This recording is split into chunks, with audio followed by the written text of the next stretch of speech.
बिस्मिल्लाहिर्रहमानिर्रहीम। अस्सलाम वालेकुम स्टूडेंट्स, जैसा कि आज हम क्लास 10th मैथ का चैप्टर नंबर 1 करने जा रहे हैं जिसका नाम है क्वाड्रेटिक इक्वेशन।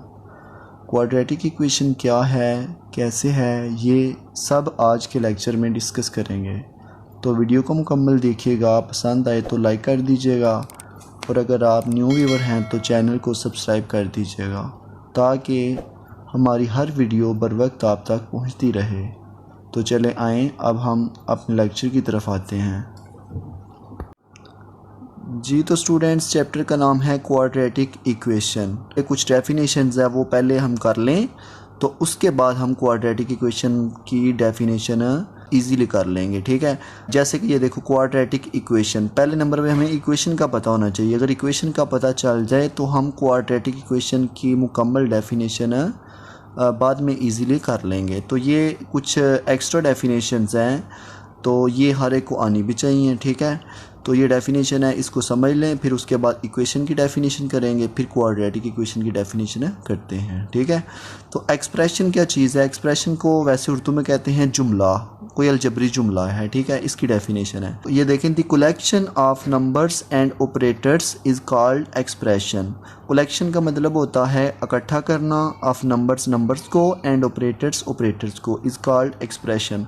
उसे हम अलजबरी जुमला बोलेंगे, एक्सप्रेशन। अच्छा, यहाँ पे देखें, नंबर्स की दो टाइप्स आ गई हैं, ये मैंने ऐसे बना दिए हैं। एक न्यूमेरिकल्स होते हैं और दूसरे अल्फ़ाबेट।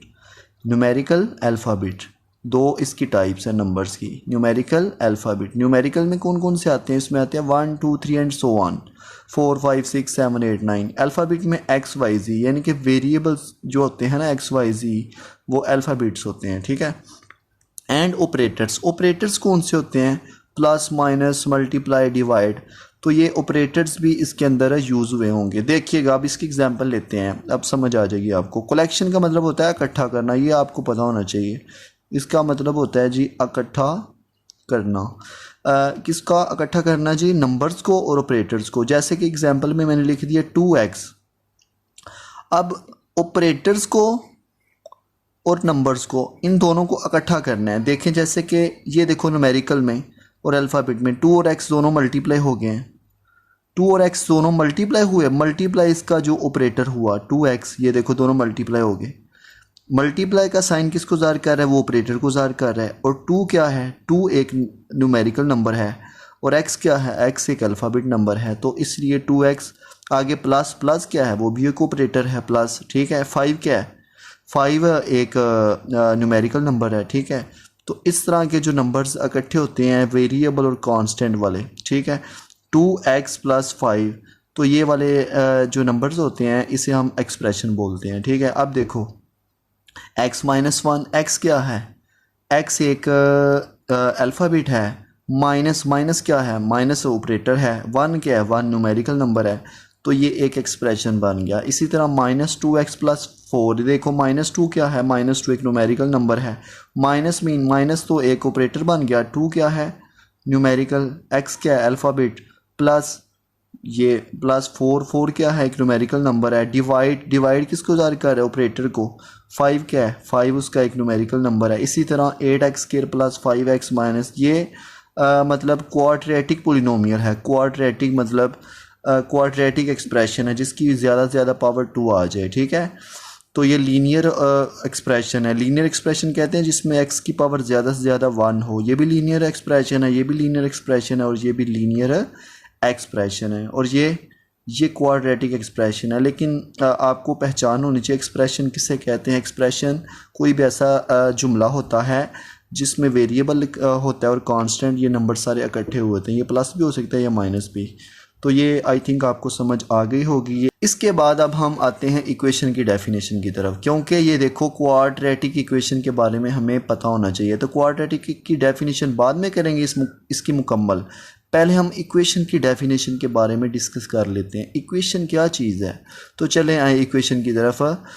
इक्वेशन की डेफिनेशन मैंने लिख दी है, एन एक्सप्रेशन, कोई एक ऐसा एक्सप्रेशन हैविंग इक्वल साइन, कोई भी एक्सप्रेशन जिसमें इक्वल का साइन हो उसे क्या बोलते हैं? उसे हम इक्वेशन बोलते हैं, ठीक है। एक्सप्रेशन क्या है? लाइक दैट, ये एक एक्सप्रेशन है। ये देखो, यही मैंने एग्जांपल नीचे ले ली है, 2x + 5, आगे मैंने =0 लिख दिया है। इक्वेशन में सिर्फ इक्वल का साइन आना चाहिए, ठीक है। तो ये देखो मैंने इक्वल लिख दिया, एक्सप्रेशन वही मैंने लिख दी सेम एज, ठीक है, लेकिन मैंने इक्वल लिख दिया। अगर इक्वल आ जाए तो इक्वेशन बन जाएगी, अगर इक्वल नहीं आएगा तो वो एक्सप्रेशन बनेगा, ठीक है। एक्सप्रेशन इक्वल टू 0 लिख लें या 1 लिख लें या x लिख लें, कुछ भी लिख लें, ठीक है। इसी तरह x minus 1 is equal to x लिख दिया, इधर 0 भी आ सकता है, 2 भी आ सकता है, 3 भी, कुछ भी लिख सकते हैं, ठीक है। तो x भी लिख सकते हैं, ठीक है, वेरिएबल भी आ सकता है। तो ये इक्वेशन बन गई है। इसी तरह ये देखो, ये सारा मैंने ऐसे लिख दिया, इज इक्वल टू 0 भी लिख सकते थे, x भी लिख सकते थे, मैंने 15 लिख दिया, ठीक है। इसी तरह ये जो क्वाड्रेटिक पोलिनोमियल है, क्वाड्रेटिक एक्सप्रेशन, मैंने वो लिख दिया, is equal to the 10x लिख दिया है, ठीक है। तो वो जो मर्जी आप लिख सकते हैं, चाहे 0 लिखते हैं, 1 लिखते हैं, कुछ भी लिखते हैं, तो ये एक इक्वेशन बन गई।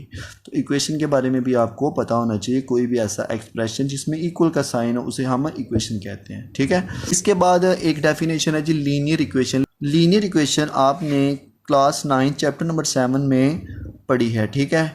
तो लीनियर इक्वेशन क्या है? An equation which is the degree, degree को कहते हैं highest power, degree mean highest power, जो सबसे बड़ी पावर होती है, ठीक है।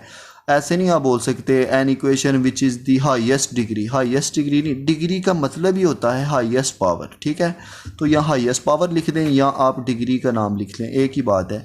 An equation which is the degree या highest power of variable is 1, कह रहा है कि ऐसी इक्वेशन जिसमें वेरिएबल मीन x जो होता है उसमें ज़्यादा से ज़्यादा पावर 1 हो, ठीक है, इज़ कॉल्ड लीनियर इक्वेशन, उसे हम लीनियर इक्वेशन कहते हैं। जैसे कि ये देखो, यही मैंने लिख दी 2x + 5 इज़ इक्वल टू 0, फिर ये लिख दी, ठीक है।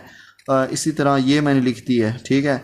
तो आगे और लिख दिया x, लेकिन ये मैंने नहीं लिखी, इसकी क्या वजह है? क्योंकि ये इसकी ज़्यादा से ज़्यादा पावर 2 आ रही है, तो ये नहीं लिखेंगे आप, ठीक है। देखना ये होता है कि वेरिएबल जो x होता है उसमें ज़्यादा से ज़्यादा पावर 1 आए। देखो जैसे कि 2x + 5, तो इसकी पावर 1 आ रही है। इक्वल का भी होना ज़रूरी है, क्योंकि ये देखो इक्वेशन लिखा हुआ है, इक्वेशन मीन जिसमें इक्वल का साइन हो, तो इक्वल का साइन होना बहुत ज़रूरी है। इसी तरह x minus 1 is equal to x, यहाँ पे x की कीमत 1 है, इधर भी x की कीमत 1 है, तो ये लीनियर इक्वेशन है। यहाँ भी x की पावर 1 आ रही है, तो ये भी लीनियर इक्वेशन है, ये भी लीनियर है। ये y वेरिएबल में मैंने ले लिया है, ठीक है। 2y + 1 इज इक्वल टू 0, ये भी एक लीनियर इक्वेशन है। इसी तरह z वेरिएबल मैंने ले लिया है, इधर वेरिएबल x आ रहे थे, इधर z वेरिएबल और y है, तो z में भी z की पावर ज़्यादा से ज़्यादा 1 है, तो ये लीनियर इक्वेशन है, ठीक है। तो अब हम आते हैं अपना जो मेन हमारा जो टॉपिक है क्वाड्रेटिक इक्वेशन, ठीक है, इसकी डेफिनेशन की तरफ आते हैं। क्वाड्रेटिक इक्वेशन की डेफिनेशन क्या है? An equation which is the degree of the variable is 2 ऐसे लिख लें या ऐसे लिख लें, is 2 but no higher power, mean के ऐसी इक्वेशन जिसमें ज़्यादा से ज़्यादा पावर 2 हो, वेरिएबल की ज़्यादा से ज़्यादा पावर 2 हो, वेरिएबल मीन x की पावर ज़्यादा से ज़्यादा 2 हो, बट नो हायर पावर, लेकिन उससे ज़्यादा पावर ना हो, इज़ कॉल्ड क्वाड्रेटिक इक्वेशन। तो ये देखें, मैंने इसकी एग्जांपल ले लिए दो, एक ये और एक ये, ठीक है। आगे जो टाइप्स हैं वही हैं, जैसे कि ये फर्स्ट वाली स्टैंडर्ड फॉर्म है, दूसरी मैंने प्योर ले ली है आपको जस्ट समझाने के लिए। इसके नीचे आप एग्जांपल ये लिखेंगे, देखो 2x² + 5x - 9 is equal to 0, इस डेफिनेशन को आपने समझना है, ठीक है।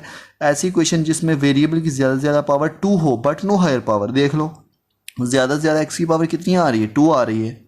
आगे चाहे 0 हो या जो भी हो, लेकिन ज़्यादा से ज़्यादा x की पावर 2 होनी चाहिए, लेकिन उससे बड़ी ना हो, ठीक है। अगर इक्वल 0 ना हो तो ये बनती है क्वाड्रेटिक एक्सप्रेशन या क्वाड्रेटिक पोलिनोमियल। अगर इक्वल आ जाए तो हम कहते हैं क्वाड्रेटिक इक्वेशन, ठीक है। तो ये क्वाड्रेटिक इक्वेशन है। इक्वल टू इधर 0 का होना बहुत ज़रूरी है, ये भी बात ख्याल रखनी है, ठीक है। 2x² + 5x - 9 एक ये टाइप है, दूसरी टाइप है जी x² + 4 इज इक्वल टू 0। अब ये कौन सी टाइप्स हैं, इन टाइप्स का नाम क्या है वो हम पढ़ते हैं। तो मैंने लिख लिया types of quadratic equation. Quadratic equation की टाइप्स जो हैं वो लिखा मैंने, there are 2 types of quadratic equation, एक जर्नल और स्टैंडर्ड फॉर्म, इसका दूसरा नाम जी स्टैंडर्ड फॉर्म है, जर्नल या standard form of quadratic equation, और सेकंड है pure form of quadratic equation. 2 types होती हैं क्वाड्रेटिक इक्वेशन की, एक जर्नल या स्टैंडर्ड फॉर्म और दूसरी प्योर फॉर्म। तो ये वाली जो फर्स्ट वाली है ये देखते हैं, ये कौन सी है जी, और सेकंड वाली कौन सी है, ठीक है। फर्स्ट वाली है जर्नल, ये जो फर्स्ट वाली है इसका मैंने लिख दिया जर्नल और standard form of quadratic equation. तो जर्नल और standard form of quadratic equation कौन सी होती है? A second degree equation in one variable X. कह रहा है कि सेकंड डिग्री इक्वेशन होती है, ठीक है, इन वन वेरिएबल एक्स। एक्स का एक वेरिएबल है, देखो जैसे कि इधर भी एक्स आ रहा है, इधर भी एक्स है, एक ही वेरिएबल एक्स आ रहा है। इज ए एक्स का square plus B x plus c is equal to 0, ठीक है। ये वाली इक्वेशन जो है ना, ये क्वाड्रेटिक इक्वेशन है, लेकिन इसका नाम हमने दिया है स्टैंडर्ड फॉर्म, क्योंकि इसके अंदर तीनों टर्म्स हैं, एक्स स्केयर वाली भी है, एक्स वाली भी है और कांस्टेंट भी है, इज इक्वल टू 0, ठीक है। और तीनों टर्म्स अगर पूरी की पूरी होती हैं, 3 1 2 3 इक्वल टू 0, तो हम उसे बोलेंगे ये जर्नल या स्टैंडर्ड फॉर्म है, ठीक है। अच्छा, यहाँ पे दो कंडीशंस हैं, दो कंडीशंस का फुलफिल होना बहुत ज़रूरी है। अगर ये दो कंडीशंस सेटिस्फाई नहीं होती तो डेफिनेशन है हमारी जो है वो भी पूरी नहीं हो पाएगी। ये भी बात ज़हन में रखनी है कि इसकी दो कंडीशंस हैं, ये फुलफिल होनी चाहिए। पहली क्या है, ए नॉट इक्वल टू 0, मतलब ए का 0 होना ज़रूरी नहीं। उसने बोला ए नॉट इक्वल टू 0। अगर लाइक दैट आप 0 इधर रखते हो 0, तो ये वाली सारी टर्म ख़त्म हो जाएगी, बाकी क्या बचेगा, बाकी बचेगा b x plus c equal to 0। तो ये हमने पढ़ा था कि अगर x की पावर ज़्यादा से ज़्यादा 1 हो तो वो तो लीनियर इक्वेशन बन जाती है। तो हमें तो चाहिए क्वाड्रेटिक इक्वेशन, स्टैंडर्ड फॉर्म हमें चाहिए, तो उसमें एक्स स्क्वायर का होना बहुत ज़रूरी है। तो इसलिए ए नॉट इक्वल टू 0 फर्स्ट वाली कंडीशन होनी चाहिए। और सेकंड कंडीशन क्या है, सेकंड कंडीशन ये है कि a b c belongs to r. ये वाला ए और ये वाला बी और ये वाला सी, तीनों मतलब एक्स स्क्वायर का कोएफिशिएंट, एक्स का कोएफिशिएंट और सी कांस्टेंट टर्म, ये वाली जो है, ठीक है। इन तीनों का ए बी और सी तीनों जो है ना वो बिलोंग्स करने चाहिए रियल नंबर से। अब रियल नंबर्स आप पढ़ चुके हो, the set of rational and irrational number is called set of real number, ठीक है। मीन के उसमें रैशनल नंबर्स भी आते हैं, उसमें इरेशनल नंबर्स भी आते हैं, ठीक है। अब रैशनल नंबर्स कैसे होते हैं, ओवर की फॉर्म में होते हैं। इरेशनल कौन से होते हैं, जो ओवर की फॉर्म में नहीं होते, ठीक है। और उसमें स्वाई कॉम्प्लेक्स नंबर के जितने भी नंबर्स आते हैं सारे आ जाते हैं, आयोटा वाले नंबर्स नहीं आते।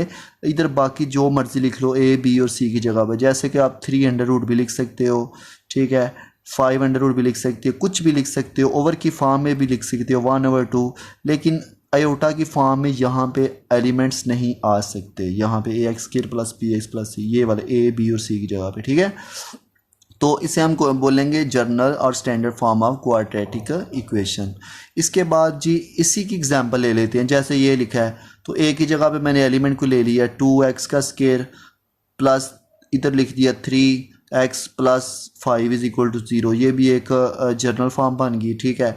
आप चाहे इसका अंडर रूट भी बना सकते हो, ठीक है, इसका भी बना सकते हो, इसका भी बना सकते हो।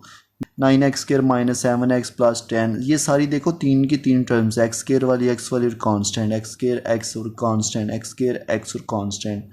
और यहाँ पे एक बात का ख्याल रखना, एक्स स्क्वायर का कोएफिशिएंट जो है ना वो पॉजिटिव होना चाहिए। ये देखो ये भी पॉजिटिव है, ये भी पॉजिटिव है, ये भी पॉजिटिव है, ये भी पॉजिटिव है। बाकी चाहे एलिमेंट्स जो है ना एक्स के कोएफिशिएंट या कांस्टेंट कीमतें वो माइनस हो या प्लस, को कोई फ़र्क नहीं पड़ता, लेकिन एक्स स्क्वायर के कोएफिशिएंट सारे पॉजिटिव होने चाहिए, ठीक है। नेक्स्ट जो टाइप है वो है जी pure quadratic equation. Pure quadratic equation क्या है, if b is equal to 0 in quadratic equation. Quadratic equation हमें पता है a x square plus B x plus c is equal to 0। कह रहा है कि इस इक्वेशन में अगर b की जगह पे 0 रख दिया जाए यहाँ पे, और ये सारी वैल्यू 0 हो जाएगी और ख़त्म हो जाएगी, तो क्या बचेगा हमारे पास, बचेगा ए एक्स का square plus c equal to 0। Then it is called pure quadratic equation. तो हम उसे बोलेंगे प्योर क्वाड्रेटिक इक्वेशन है जिसमें एक्स स्क्वायर वाली हो और कांस्टेंट हो, एक्स वाली ना हो, ठीक है। जैसे कि इसकी एग्जांपल लेते हैं, 2x square plus 7 is equal to 0। इसी तरह 5x square minus 9 equal to 0, x square plus 1 is equal to 0, x square minus 20 is equal to 0। यानी कि इसमें एक्स स्क्वायर वाली और कांस्टेंट है इक्वल टू 0 है, 0 तो होना चाहिए। X square constant, x square constant, x square constant, x वाली टर्म ख़त्म हो गई है, ठीक है। इसके बाद नेक्स्ट है जी लास्ट वाला टॉपिक इसमें आ गया जी methods to solve a quadratic equation. Quadratic equation कौन सी है, ये वाली। इसको हल करने के जो तरीके हैं वो कितने हैं, जो कि हमने चैप्टर नंबर 1 में यही तरीके डिस्कस करने हैं, ठीक है। एक्सरसाइज 1.1 में करेंगे, 1.2 में करेंगे, ठीक है, बल्कि 1.3 और 1.4 में भी की ज़रूरत है पड़ेगी। ये क्वाड्रेटिक इक्वेशन को हल करने के जो 3 तरीके हैं वो देख लें। There are 3 methods to solve a quadratic equation. First वाला है फैक्टराइजेशन, सेकंड है कंप्लीटिंग स्केयर और थर्ड वाला है क्वाड्रेटिक फार्मूला, ठीक है। ये आप 1.1 में डिस्कस करेंगे, कंप्लीटिंग स्केयर ये भी 1.1 में, क्वाड्रेटिक फार्मूला जो है ये 1.2 में पढ़ेंगे, ठीक है। तो स्टूडेंट्स हमारा लेक्चर यहाँ तक ख़त्म हुआ। कल हम इंशाल्लाह एक्सरसाइज 1.1 का क्वेश्चन नंबर 1 डिस्कस करेंगे, ठीक है। तो तब तक के लिए अपना ख्याल रखें, मिलते हैं एक न्यू वीडियो के साथ। ओके जी, अल्लाह हाफिज़।